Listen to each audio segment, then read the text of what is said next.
Ouais, bah c'était mon cosplay pour la Medinasia, mais ouais, elle a été annulée. Ohayou gozaimasu. Bonjour à tous les amis, aujourd'hui nous allons parler des yokai. C'est un thème de vidéo qui m'a été demandé plusieurs fois, notamment par mes amis François et Lexi.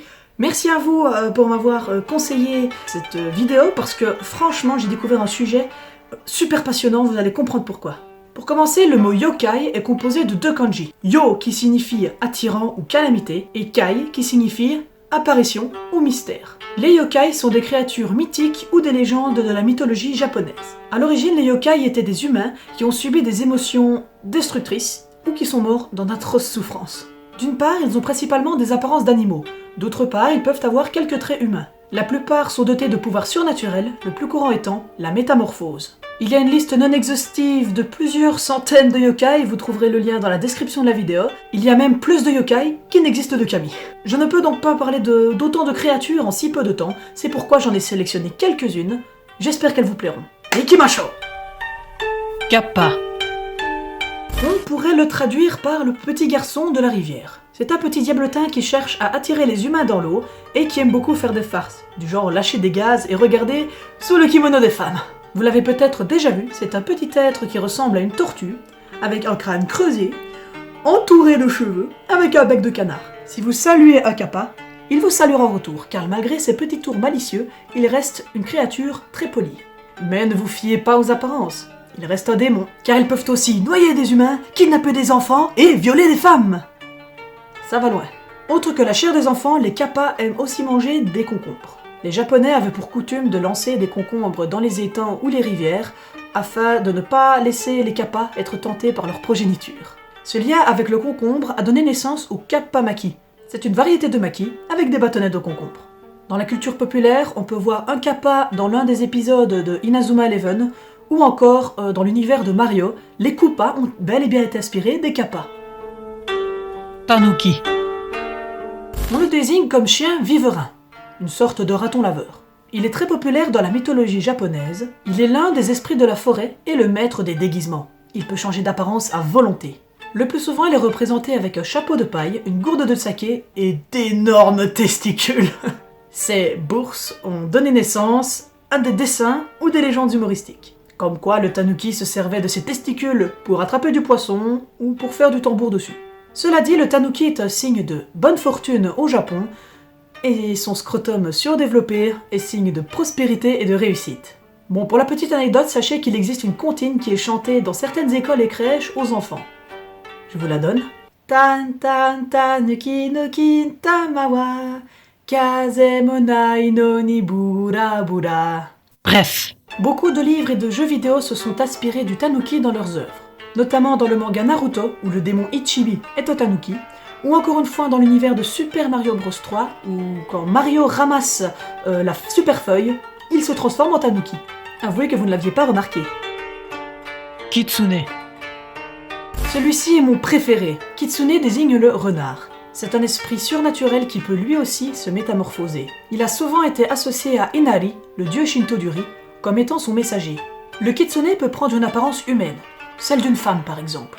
Selon cette ancienne légende japonaise datant de 545 après Jésus-Christ, elle prendrait cette forme pour pouvoir se marier et vivre une vie ordinaire. Je cite. Ono, un habitant de Mino, passait son temps à songer à son idéal de beauté féminine. Il la rencontra un soir sur une vaste lande et l'épousa. Au même moment où elle donna naissance à leur fils, le chien d'Ono donna naissance à Ushio, qui, en grandissant, devint de plus en plus hostile à la dame de la lande. Elle pria son mari de le tuer, mais il refusa. Finalement, un jour, le chien l'attaqua si furieusement qu'elle perdit courage, reprit sa forme vulpine, sauta la clôture et s'enfuit.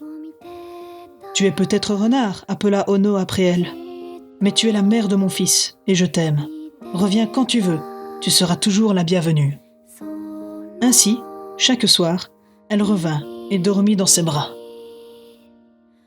C'est magnifique. J'en ai presque les larmes aux yeux. Le kitsune peut avoir jusqu'à 9 queues.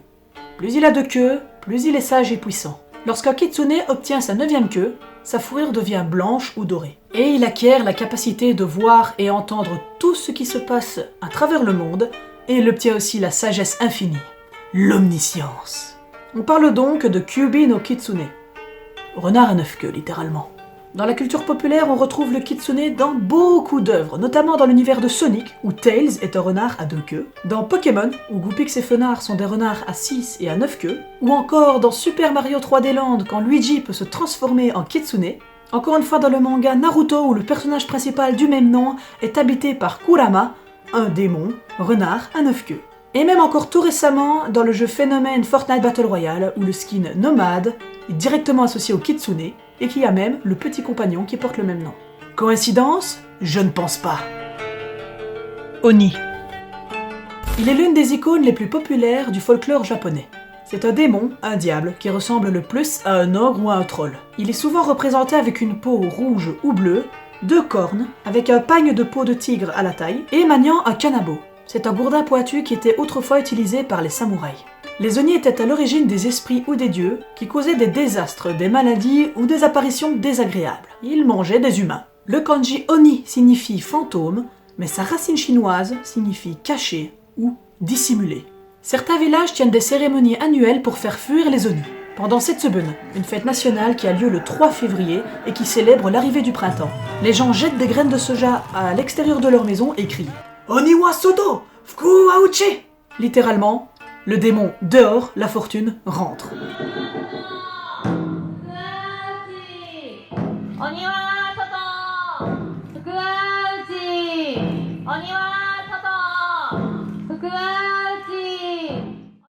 Dans la culture populaire, on le retrouve dans le jeu Super Street Fighter 4 Arcade Edition, car le personnage Akuma est un Oni. Et pour terminer, je vous donne un dernier yokai que je tenais à mettre dans cette vidéo. C'est... Ashihara Yashiki. littéralement, la maison du lavage de pieds. C'est un énorme pied, tout couvert de boue, qui tombe du ciel en explosant le toit de votre maison et qui vous gueule de le laver. Si vous le lavez, il disparaît. Si vous ne le lavez pas, il détruit votre maison. Enfin, ce qu'il en reste suite à son intrusion. Tout est dit. Merci à tous d'avoir regardé cette vidéo, j'espère qu'elle vous aura plu. J'ai pris beaucoup de plaisir à faire toutes les recherches concernant les yokai que je vous ai cités dans cette vidéo. J'ai passé une journée à faire toutes les recherches, à écrire le script de la vidéo, donc ça m'a pris beaucoup de travail, et sachez que j'ai appris beaucoup de choses, et que j'aurais eu envie, si je le pouvais, de vous parler du plus de yokai que possible. Mais c'est impossible, et je pense même qu'au jour d'aujourd'hui, on ne sait pas tous les citer. N'hésitez pas à vous abonner à la chaîne, ça ferait super plaisir, et à lâcher un petit pouce bleu. N'hésitez pas aussi à me dire votre avis en commentaire et à me suggérer une prochaine thématique de vidéo. Je tiens déjà à remercier mon ami Nini qui m'a suggéré un sujet de cuisine. Donc la prochaine vidéo, les amis, parlera de la gastronomie japonaise. Mais s'il y a bien une chose que j'ai appris dans cette vidéo, c'est que les yokai sont toutes des créatures qui sont tout autour de nous. Comme dans Pokémon, non? Je pars à la chasse aux yokai. Salut! Je me battrai sans répit. Abonnez-vous. Je ferai tout pour être vainqueur et gagner les défis. Je parcourrai la terre entière, traquant avec espoir.